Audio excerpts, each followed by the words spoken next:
சிண்டுவின் junk food பயணம்.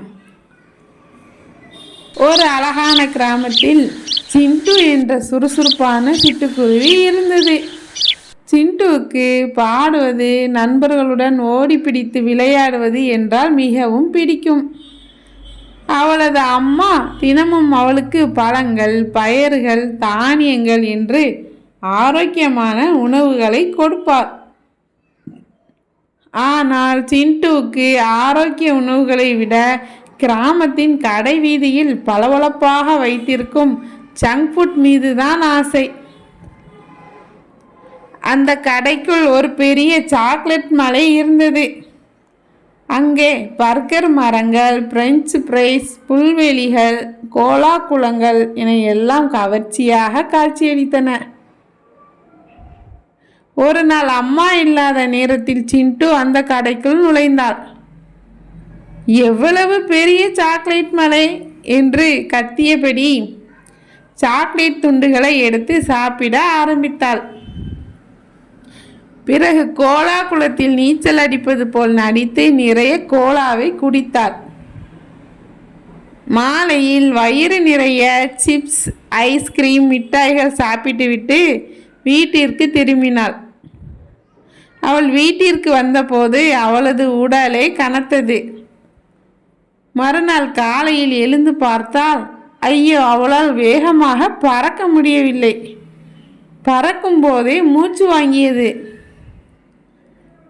நண்பர்கள் விளையாட அழைத்த போது முடியாது, எனக்கு உடம்பு ரொம்ப சோர்வாக இருக்குன்னு சொல்லிட்டு படுத்து விட்டார். பல்லில் வேற வலி. அவளது நண்பன் புத்திசாலி குயில் குணா அவளிடம் வந்து, சிண்டு, உனக்கு என்ன ஆச்சு? ஏன் இப்படி சோர்ந்து போய் இருக்கிறாய் என்று கேட்டது. சிண்டு தான் ரகசியமாக சாப்பிட்ட ஜங்க் ஃபுட் உணவுகளை பற்றி சொன்னான். குணா சிரித்து கொண்டே, அட பைத்தியக்காரி, அந்த ஜங்க் ஃபுட் உணவுகள் பார்க்கத்தான் கவர்ச்சியாக இருக்கும். அவை உனக்கு சக்தியை கொடுக்காது. மாறாக உன்னுடைய சிறைகளில் சர்க்கரை, எண்ணெய் போன்ற பாரத்தை சுமத்திவிடும். உனக்கு சக்தி வேண்டுமானால் உன் அம்மா தரும் ஆப்பிள், கொய்யா, முளைக்கட்டிய பயறு போன்ற இயற்கையான உணவுகளை சாப்பிடு என்றது. சிண்டுவுக்கு அப்போதுதான் புரிந்தது. அன்றிலிருந்து சிண்டு ஜங்க் ஃபுட் உணவு கடை பக்கம் போவதையே நிறுத்திவிட்டார். தினமும் காலையில் பழங்களை சாப்பிட்டுவிட்டு துள்ளி குதித்து விளையாடினாள். சிறிது நாட்களில் அவளது உடல் மீண்டும் சுறுசுறுப்பானது. நண்பர்களுடன் விளையாட முடிந்தது, ஈஸியாக பறக்கவும் முடிந்தது.